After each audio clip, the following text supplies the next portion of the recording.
Hello friends, இன்னைக்கு நம்ம மீன் குழம்பு எப்படி பண்றது பார்க்க போறோம். வாங்க எப்படி பண்றது பார்க்கலாம். ஃப்ரெண்ட்ஸ், அரை முறை தேங்காய் எடுத்திருக்கேன். அதை ஒரு மிக்ஸி ஜார்ல எடுத்துடலாம். ஒரு சின்ன தக்காளி பழம் எடுத்திருக்கேன். இந்த தக்காளி பழம் எதுக்கு நம்ம இதுக்கு கூட அரைக்கணும்னு சொன்னா சின்ன பிள்ளைங்க என்ன செய்யாது, சாப்பிடாது. அதனால நம்ம என்ன செய்தோம், இந்த தேங்காய் கூட இதை நம்ம என்ன செய்து அரைச்சு எடுத்துடலாம். ஒரு கைப்பிடி அளவு சின்ன வெங்காயம் எடுத்திருக்கேன். எனக்கு கைக்கு ஒரு பிடி அளவு, நீங்க உங்க கைப்பிடி அளவுக்கு எடுங்க.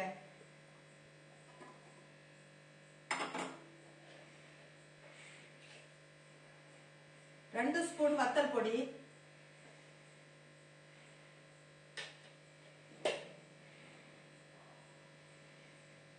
அரை ஸ்பூன் மஞ்சள் பொடி,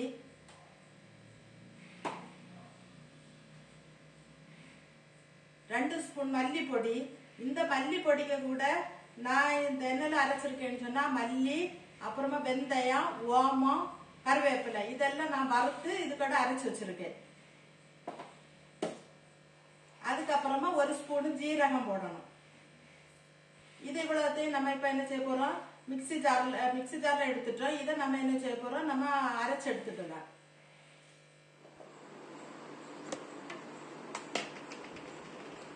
இந்த அளவுக்கு நீங்க அரைச்சு எடுத்துக்கிடணும். நல்ல அரைக்கவும் செய்யக்கூடாது. நல்ல அரைச்சா மீன் குழம்பு வந்து நல்ல டேஸ்ட் இருக்காது. பார்த்துக்கிடுங்க. இந்த அளவுக்கு அரைச்சு எடுத்துக்கிடுங்க. இந்த மாதிரி மீனை நீங்க கிளீன் பண்ணி கட் பண்ணி வச்சுக்கிடுங்க. கட் பண்ண மீன்ல இந்த அரைப்பை நம்ம சேர்த்துக்கிடலாம்.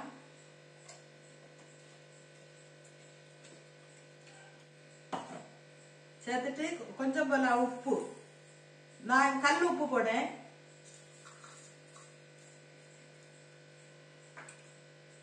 ஒரு எலுமிச்சம்பழம் அளவு உப்பு நான் ஏற்கனவே தண்ணியில ஊற போட்டிருக்கேன்.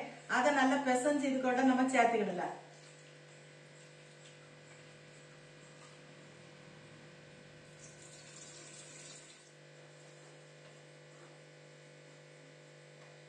நல்ல திக்கா இருக்கு.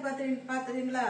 இன்னும் நம்ம என்ன செய்யணும், கொஞ்சம் போல தண்ணி நம்ம தேவைக்கேற்ற தண்ணி நம்ம என்ன செய்யலாம், சேர்த்துக்கிடலாம். பார்த்துக்கிடுங்க. நல்லா திக்கா இருக்கு. பாத்தீங்களா? நம்ம தேவைக்கேற்ற தண்ணியை நம்ம இதுல ஊத்திடலாம்.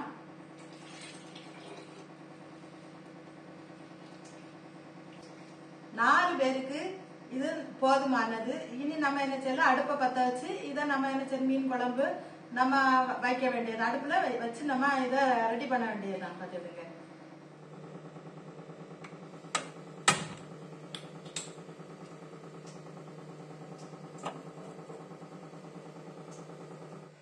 ஃப்ரெண்ட்ஸ், அடுப்புல தூக்கி வச்சாச்சு.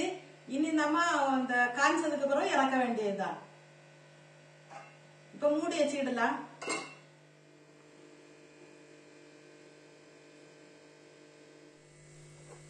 ஃப்ரெண்ட்ஸ், மீன் குழம்பு ரெடி ஆயிடுச்சு. நம்ம இனி இறக்க போறோம். அதனால நம்ம இந்த கறிவேப்பிலை போட்டுக்கிடலாம். கறிவேப்பிலை போட்டா நல்ல வாசனையா இருக்கும். பார்த்துக்கிடுங்க. நல்ல வாசனையா இருக்கும். நீங்க இதே போல உங்க வீட்டுல ட்ரை பண்ணுங்க. சரியா? நல்லா இருக்கும்.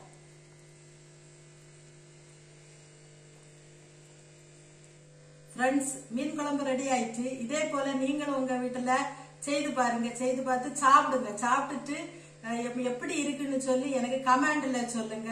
அடுத்த வீடியோல பார்க்கலாம். பாய்.